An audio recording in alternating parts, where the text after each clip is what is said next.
Hey y'all, in honor of it being Christmas in 3 months, I wanted to talk about money because 'tis the season for money and spending money.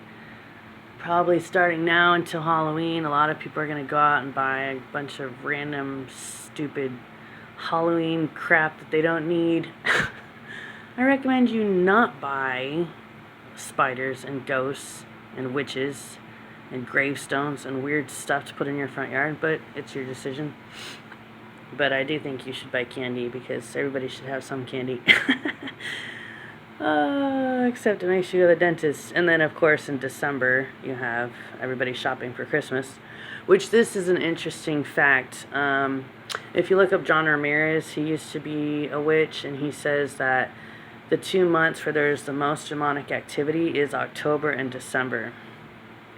And this is probably why, because everybody's buying tons of crap for Halloween and tons of cute stuff for Christmas. And there's just like an obsession with buying stuff October and December. So, let's look at money. Keep your life free from the love of money and be content with what you have, for God has said, I will never leave you nor forsake you. Those two statements are connected because as long as we have God, we don't necessarily need tons of money. And this is why Jesus said you cannot love two masters, you cannot love God and money, because either you rely on money or you rely on God.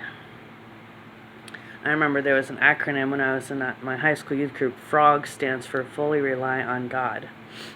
But if you have a big bank account, it's easy for you to forget about your dependency on God. And it's easy to start to think, oh, I don't need God because I have all this money. Like, no, don't ever think that. It doesn't matter how much money you have. You still need God, obviously, to get to heaven. Your money's not going to get you into heaven, right? We all know that. You can't buy your way into heaven. Okay, so keep your life free from the love of money. And you can have money without loving it, you know. It's not easy, I will say. I think it's not easy, but you can have money without loving it. I think the trick is like you just have to see money as a tool. Money is a tool to enable you to stay alive and to keep your kids alive and to eat and to survive, and that's it. That's all that money is. It shouldn't be anything more than that. Be content with what you have. Yeah. Be content with what you have. You don't need to have 20 different outfits or 20 different purses. I had a friend in high school who literally had like 5 or 6 purses, and she had like the Gucci purses, and she even had a sleeping bag for her purse. And she had so much makeup, it was ridiculous. It was just like, ugh. But I'm from Southern California, and that was just the culture out there, you know. Get as much makeup as you can, clothes, purses, shoes. My mom probably has like, I don't know, 20 pairs of shoes. I've always been good with like 1 or 2 pairs of shoes. Okay, the love of money is the root of all kinds of evil. It is through this craving that some have wandered away from the faith and pierced themselves with many pangs. So what does that mean? That clearly means to me that some people lost their salvation due to a love of money. Wandered away from the faith. And some people say, well, you can't lose your salvation. I don't know. I don't know. I just know that I've seen people that loved God at one point, and then money seems to eclipse God for them, and they kind of forgot about God and got obsessed with money. So watch out with that. Watch out for that. Don't let that happen to you. Wealth gained hastily will dwindle, but whoever gathers little by little will increase it. So this is a verse in favor of you having a savings account. You know, save little by little. Don't be greedy. Don't spend it. Keep your savings. Keep it on lockdown. Don't let it go away. But watch out for wealth gained hastily. Like the stock market, everybody was obsessed with Bitcoin like years ago, and some people did get incredibly rich. But I think a lot of people lost money. And I think anything in the stock market, you have to be really careful because it's just like playing the lottery. Maybe some people will get really rich, but most people are going to lose money. So watch out for that and be careful. No one can serve two masters. Either he will hate the one and love the other, or he will be devoted to the one and despise the other. You cannot serve God and money. So that literally says, like, if you love money, you will despise God. Isn't that interesting? And then you think about so many people in the world, well, in America now, despise God. It's because they love money. So this verse lays that out clearly. If you feel like you despise God, it's probably because you love money. And if you love money, you probably despise God. And it's very sad. This verse is great. He who loves money will not be satisfied with money, like with the amount that he or she has, nor he who loves wealth with his income. This also is vanity.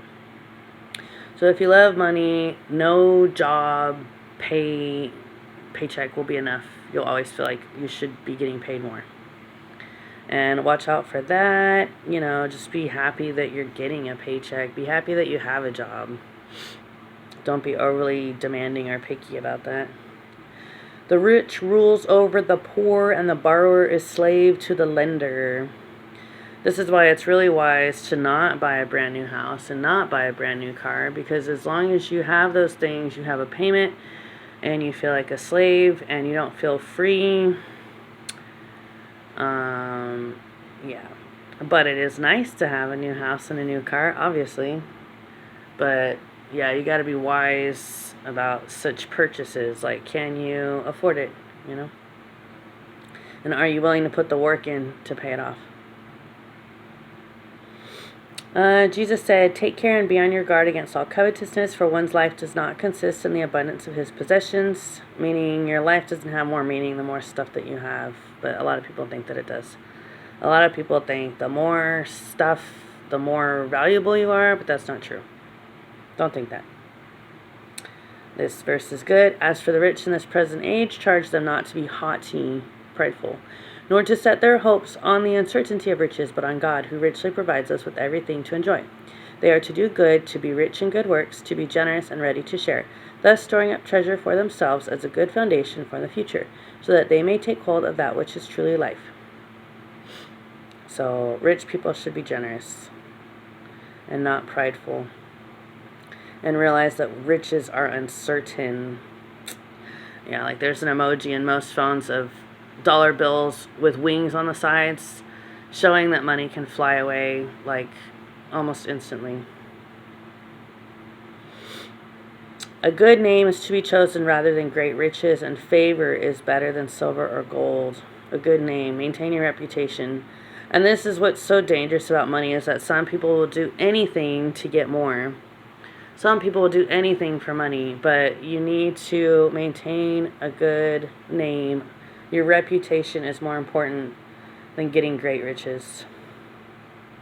Why? It just is. "Do not lay up for yourselves treasure on earth, where moth and rust destroy, and where thieves break in and steal, but lay up for yourselves treasures in heaven, where neither moth nor rust destroy, and where thieves do not break in and steal. For where your treasure is, there your heart will be also." Yeah. This is a verse in support of giving to a church or to any pastor, any ministry that you feel like supporting. That is how you can store up treasures in heaven. Or giving to poor people. I recommend giving to orphanages. That is a great place if you have a bunch of extra money. Donate to orphanages. I think there's still orphanages somewhere. I don't know if there are in America, but there are in other countries. A good man leaves an inheritance to his children's children, but the sinner's wealth is laid up for the righteous. It's interesting. "Owe no one anything except to love each other, for the one who loves another has fulfilled the law." Owe no one anything, meaning don't have any debts, any unpaid bills.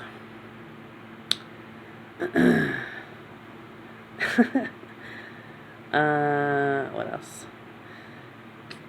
"The blessing of the Lord makes rich, and he adds no sorrow with it." So that is one verse in support of having a lot of money. The blessing of the Lord makes rich. So all the other verses made it sound like it's not good to be rich, but it just depends on if the money goes to your head, if it makes you prideful, you know. If it makes you prideful, then you shouldn't have it, or God won't give it to you, you know. God won't give you something if it's going to cause you to forget about Him. And a lot of times when people get a lot of money or really nice things, they forget about God. And it's really sad. It's really sad when that happens. Don't let your beautiful house or your beautiful car or your fat bank account or anything or your beautiful clothes, don't let that make you forget about God, okay?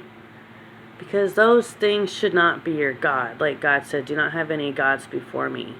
Don't let your house or your car or your clothes become your God. Or another person. Maybe you know someone who's rich or making a lot of money. Don't let that person be your God instead of God.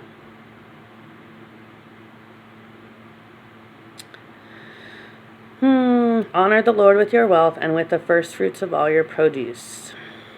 Proverbs 3:9. The first fruits of all your produce. So in the Old Testament, the tithe was 10%. So you would give 10% to, back then it was the temple. Now some people do that with the church. It's a good thing to do. It depends on the church, you know, and it's nice if you know what they're using your money for that you're giving to them. Hopefully they use it for good things. Hopefully. Yeah, Malachi 3:10. Bring the full tithe into the storehouse, that there may be food in my house, and thereby put me to the test, says the Lord of hosts, if I will not open the windows of heaven for you and pour down for you a blessing until there is no more need. Food in my house. So, yeah. If we were following this today, it would mean that there would be food in churches, like a food bank. You know, every church really should have a food bank for anybody who needs food. And, like, the people, like, yeah, it should be more like that. Or at least there should be a system like that in every church, where people who have extra food, bring it, put it in the food bank, and then people who need food can get it out, you know. But we don't do that anymore, but we should. Churches should do that. Totally. Anyways, God loves you. Do not love money. Love God. Stay focused on God. Try to forget about money for the most part. God bless. Bye.